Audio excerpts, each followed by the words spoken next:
Welcome to news wise. मैं हूं आरिफा नूर। आज प्रोग्राम में सबसे पहले हम जिक्र करेंगे पीडीएम के लाहौर जलसे के बाद पैदा होने वाली ताज़ा तरीन जो सूरत हाल है, अपोजिशन के इस्तीफ़ों का जो मामला है और साथ में लॉन्ग मार्च की जो बात हो रही है। नवाज़ लीग की मेज़बानी में गुज़िश्ता रोज़ पीडीएम ने अक्टूबर से जो जारी है उनकी मुहिम हुकूमत के ख़िलाफ़, उसका छठा जलसा मुनक्किद किया। पीडीएम ने इस लाहौर के जलसे को कहा कि वो कामयाब है, अपनी कामयाबी उसको कहा, जबकि हुकूमत ने उसको एक फ्लॉप शो करार दिया। अगरचा जलसे के जो शुरका थे उनकी जो असल तादाद है उसके ऊपर अभी तक बहस जारी है और लगता है कि कुछ दिन ये चलती रहेगी। मगर ये जो बहस है इसकी अगर हम बात करें तो हम कह सकते हैं कि ये फॉर्म की बात है। इससे ज़्यादा अहम ये है कि लाहौर जलसे का जो कंटेंट था, यानी कि अवामी पैगाम था, वो क्या था। मौलाना फजलुर रहमान साहब की तकरीर हो, बिलावल भुट्टो जरदारी साहब की हो या मरियम नवाज़ साहिबा की हो, इसका कॉमन पॉइंट या अगर फोकस तलाश किया जाए तो वो था इस्लामाबाद की तरफ लॉन्ग मार्च। इस्तीफ़ों के हवाले से जो 31 दिसंबर की डेडलाइन का जिक्र हमने कुछ दिन पहले सुना था, उसकी किसी ने बात नहीं की, बल्कि हम कह सकते हैं कि तीनों कायदीन ने खुलकर इस्तीफ़ों के हवाले से कोई भी बात नहीं की। सिर्फ मौलाना फजलुर रहमान साहब ने ये इशारा दिया कि जो इस्तीफ़े हैं वो लॉन्ग मार्च के दौरान पेश किए जा सकते हैं। दूसरी तरफ वज़ीर आज़म इमरान खान साहब ने लाहौर जलसे को नाकाम करार दिया और अपोजिशन को एनआरओ ना देने का अपना जो मौक़िफ़ है उसको दोहराया। और उन्होंने साथ में ये भी चैलेंज किया है कि अपोजिशन लॉन्ग मार्च का जो शौक़ है अपना, उसको पूरा कर ले। पीडीएम अपनी तहरीक के इस पहले मरहले के आखिर में क्या सोच रही है? इस्तीफ़ों का मामला क्या सचमुच इत्तेहाद के लिए एक बड़ा अंदरूनी चैलेंज बन सकता है? और जो लॉन्ग मार्च है उससे क्या मकसद हासिल कर सकती है अपोजिशन?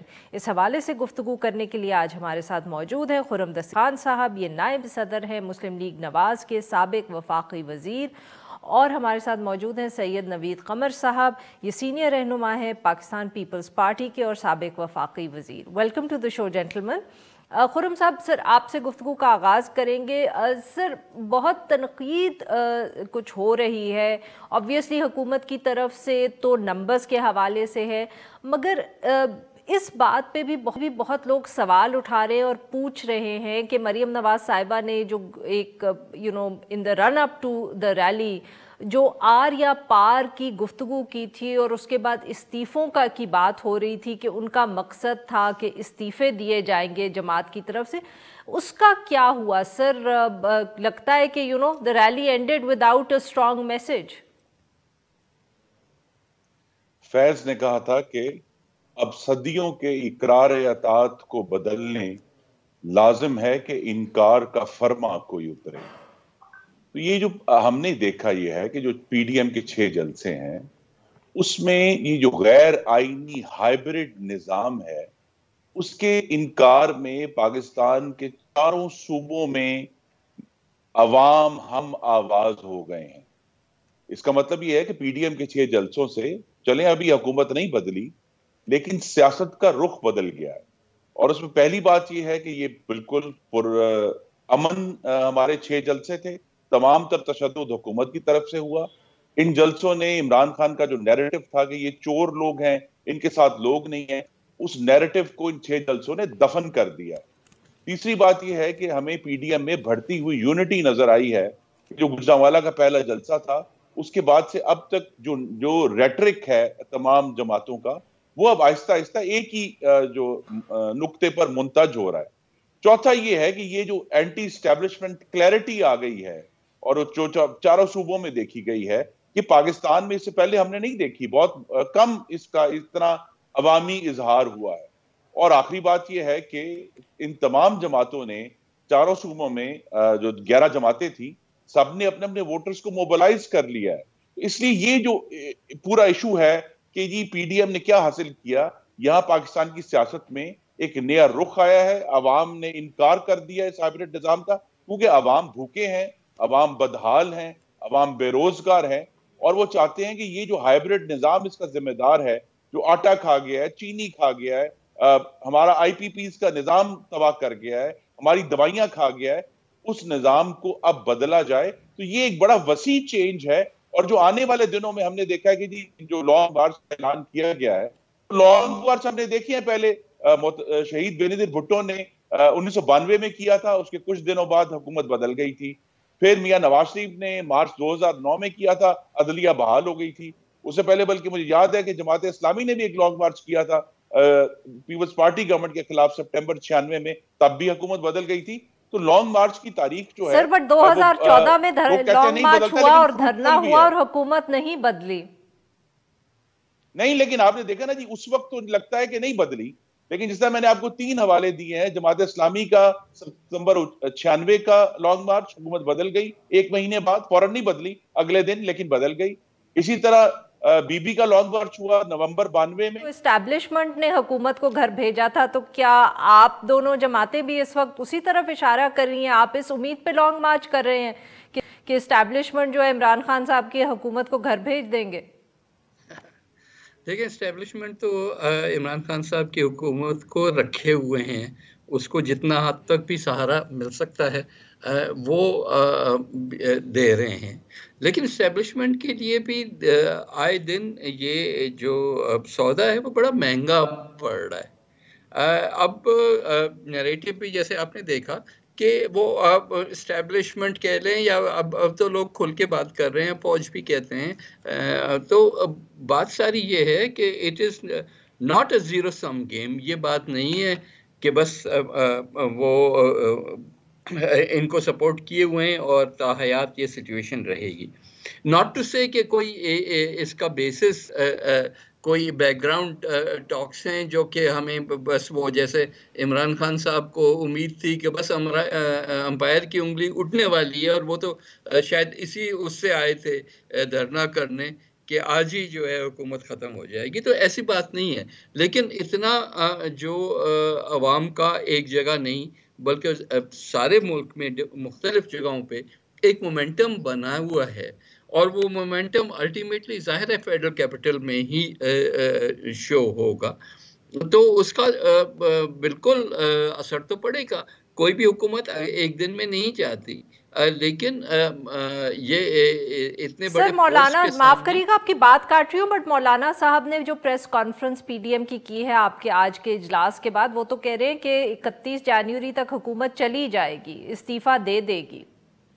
देखिए, अब 31 जनवरी की डेट तो मुझे नहीं पता, लेकिन बहर सूरत जो है हुकूमतें सरवाइव नहीं करती इतना बड़ा, चाहे वो हम 77 से लेके तारीख हमारी भरी हुई है इस किस्म की चीज़ों में, और उसकी टाइमिंग ज़रूरी नहीं है कि वो ही हो। अगर आपने जो नाकाम धरना कहते हैं वो इमरान खान का ही धरना था ना, लेकिन अल्टीमेटली उसका इफेक्ट तो आया ना। आपने देखा कि आज इमरान खान जो है वो क्या सर इफेक्ट आया उस धरने का? वो आज जो आप देख रहे हैं हुकूमत, वो जो एक आप इस सारी चीज को एक इर्तिका के हिसाब से देखें ना, don't look at it as isolated event. तो ये होता है, ये सब चीजें जो हैं वो आपको ये चीज दिखाती हैं। बाकी जलसे का मेरा ख्याल है कि 3-4 चीज़ें जो हैं वो काफ़ी वाज़ेह हुई जो लीडरशिप थी पीडीएम की उसके हिसाब से, कि डायलॉग जो है अब जो इतने लेट स्टेज पे इनको ख्याल आया है या उनको कहा गया है कि जी आप ये बात करें कि हम डायलॉग के लिए तैयार हैं, तो अब तो वक्त गुजर गया ना। अब तो आप बातें करें उस तरह से कि जिसमें कोई पता चल रहा है कि जो हुकूमत जो है वो किसी डेमोक्रेटिक तरफ जा रही है। और हुकूमत means doesn't mean Imran Khan. इनके साथ बैठ के डायलॉग करके कुछ भी हासिल नहीं होना। तो उस लिहाज से कहा जा रहा है कि it's too late for dialogue.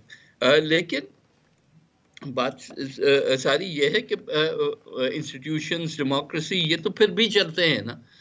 सो हमें उसके लिए अपना रास्ता जो है वो साफ करना है और उसमें तमाम की तमाम पार्टीज सही। नवीद साहब यहाँ अब ब्रेक लेनी है। नाजरीन यहाँ एक छोटा सा ब्रेक को, जब हम ब्रेक से वापस आएंगे तो हम अपने दो मेहमानों के साथ गुफ्तगू जारी रखेंगे। Stay with us.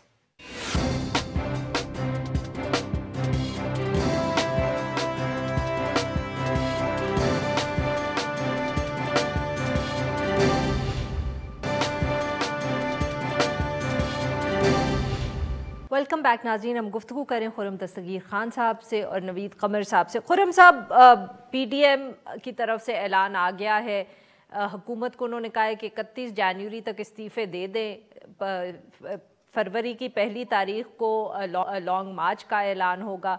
सर, अभी हम जो गुफ्तगू कर रहे थे उसमें नवीद कमर साहब ने कहा कि जो डायलॉग है वो अब नहीं हो सकता, वक्त गुजर गया है। सर, तो क्या ये अब आपका जो पैगाम है कि डायलॉग नहीं हो सकता, ये पैगाम क्या आप सिर्फ इमरान साहब की हुकूमत को दे रहे हैं या इस्टेब्लिशमेंट, या जैसे नवीद कमर साहब ने कहा अब इस्टेब्लिशमेंट कहने की क्या ज़रूरत है, फौज ही कहें, तो आप उनको भी कह रहे हैं कि डायलॉग नहीं हो सकता?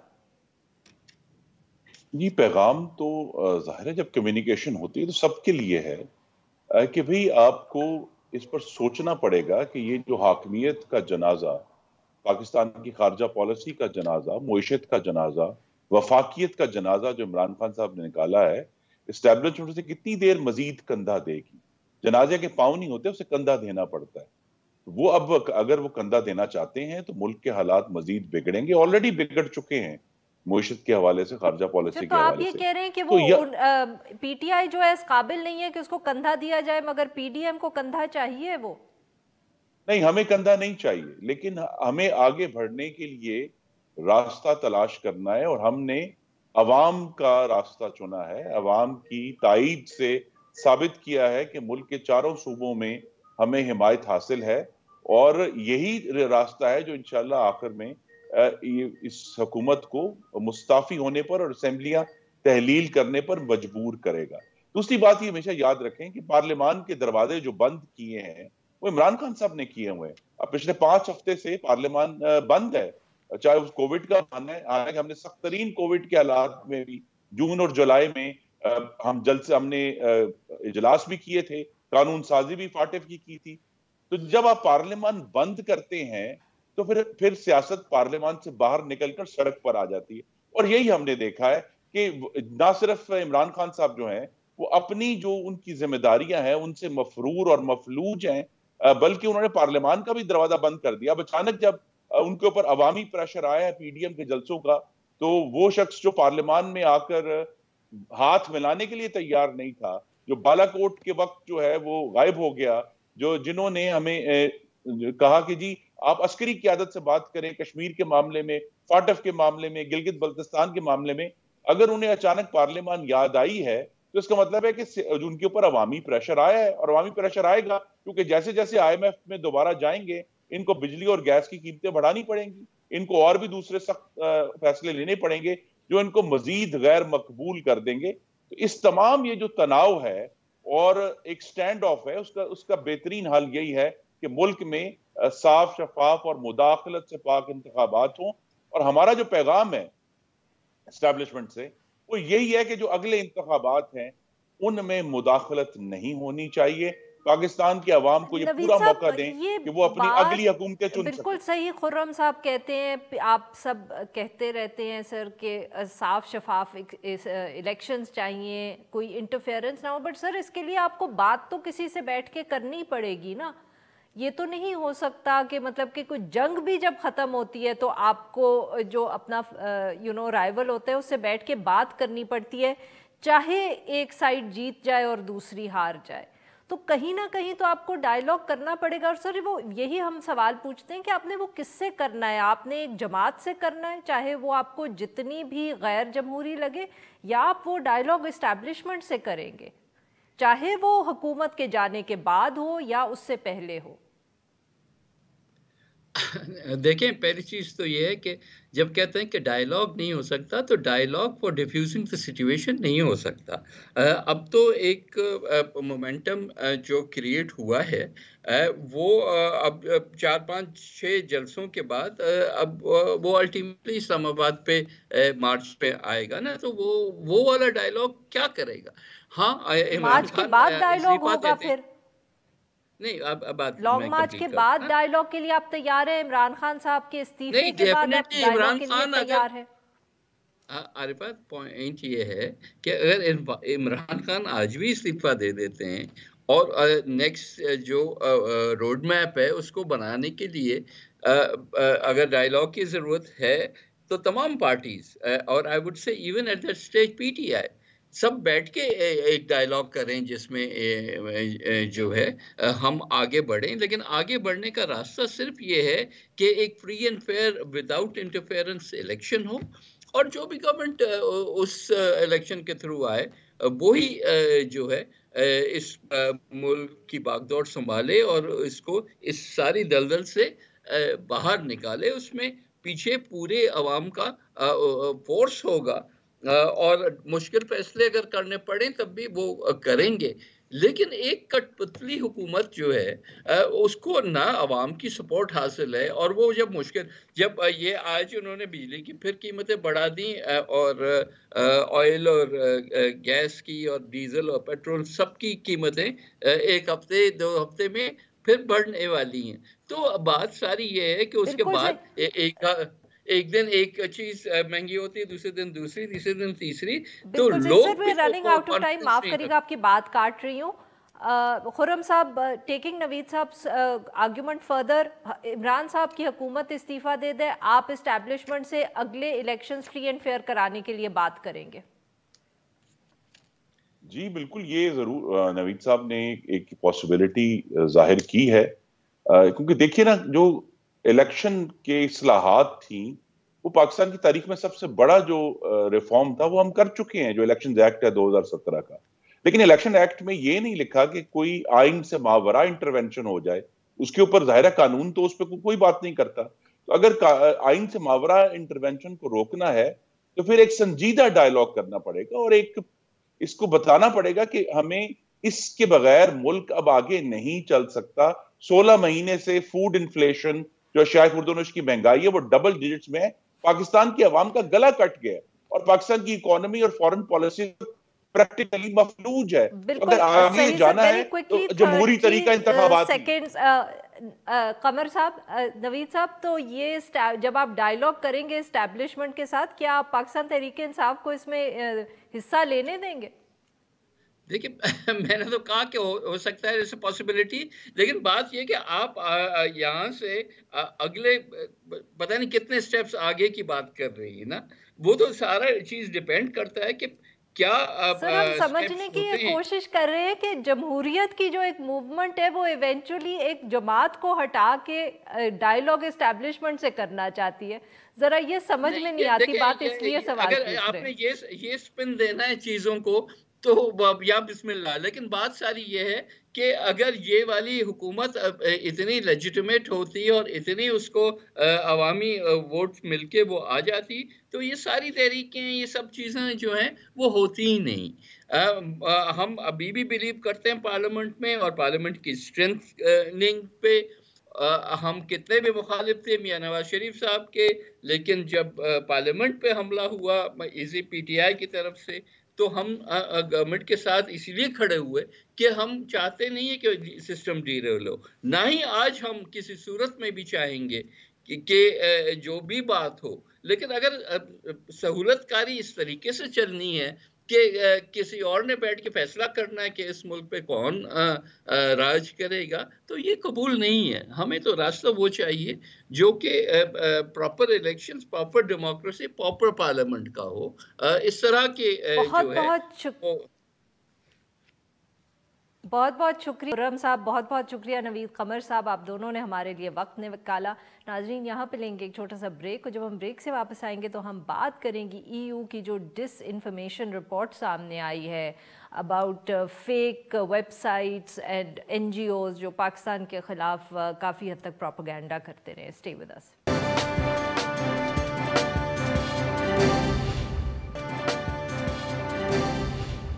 Welcome back. प्रोग्राम के इस हिस्से में हम जिक्र करेंगे जो जाली भारतीय वेबसाइट्स और मीडिया आउटलेट्स के हवाले से ताज़ा तरीन इंकशाफ हुआ है।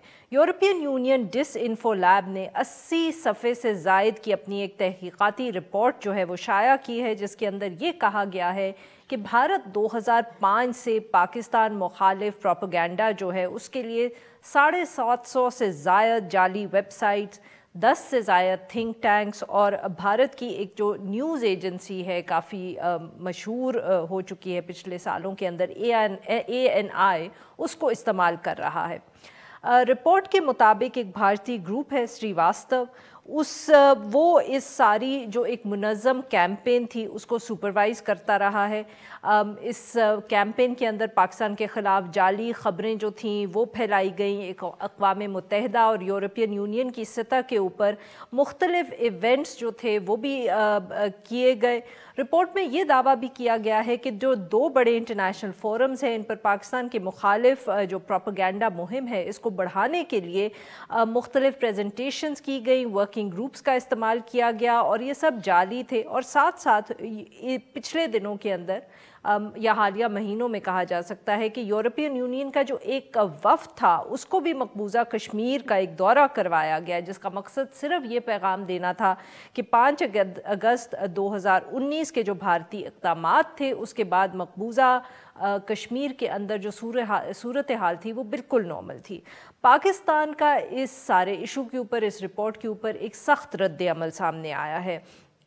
पाकिस्तान ने अक़वाम मुत्तहिदा, यूरोपियन यूनियन और इसकी जो भारतीय मुहिम है इसके ख़िलाफ़ तहकीक़ात करवाने की एक अपील की है और इसी हवाले से जो कानूनी ऑप्शंस हैं उनके ऊपर भी गौर करने का इशारा दे दिया है। इसी हवाले से गुफ्तगू करने के लिए हमारे मौजूद हैं डॉक्टर मोईद यूसुफ साहब, ये वज़ीर आज़म के मुआविन ख़ुसूसी बराए कौमी सलामती हैं। Welcome to the show doctor साहब। डॉक्टर साहब, हम इस इशू पे पहले भी बात कर चुके हैं, हाईलाइट हो चुका है, ये ऑब्वियसली इतनी तफसील सामने नहीं आई थी। तो आपसे पूछना ये है कि क्या इस रिपोर्ट के सामने आने से पहले आप लोगों को, रियासत को अंदाज़ा था कि इतनी ज़्यादा डिटेल में ये प्रोपेगेंडा हो रहा है और इतने वाइड स्प्रेड है ये इशू? बिकॉज ऑब्वियसली आप लोग बात तो इसकी करते रहे हैं, बट इससे पहले इतनी तफसील से कोई रिपोर्ट भी सामने नहीं आई, हमारी रियासत की तरफ से भी नहीं आई, इंटरनेशनली भी नहीं आई। So were you aware of the scale of this operation? देखिए जी, अंदाज़ा तो बिल्कुल रियासत को था। हाइब्रिड वॉरफेयर की बड़ी देर से बात हो रही है। अनफॉर्चुनेटली जब बात होती थी तो दुनिया कहती थी नहीं जी ये तो पाकिस्तान कह रहा है, ज़ाहिरी बात है कहेगा, और पाकिस्तान के अंदर से भी कुछ स्केप्टिकल आवाज़ें थी। तो अंदाज़ा तो रियासत को बिल्कुल था। क्या ये सारी कड़ियाँ जिस तरह इस रिपोर्ट ने जोड़ी हैं वो हमारे पास 1 to all मौजूद थी? नहीं, ऐसा हो नहीं सकता, बिकॉज़ बहुत सी चीज़ें जो हैं वो EU टेरिटरीज़ पे हुई हैं। वहाँ पे इन लोगों ने जो डिटेल्स इनको मिली हैं वो वैसे लीगली शायद कई लेना पॉसिबल भी ना हो, लेकिन जो बुनियादी बात थी, जो कनेक्शंस थे, क्या हो रहा है, वो बिल्कुल रियासत को अंदाज़ा था। बहुत सी चीज़ें पसे पर्दा न्यूट्रलाइज़ करने की भी कोशिश की जाती है, ऐसा नहीं होता कि रियासत इंतज़ार करती रहती, कोई भी रियासत।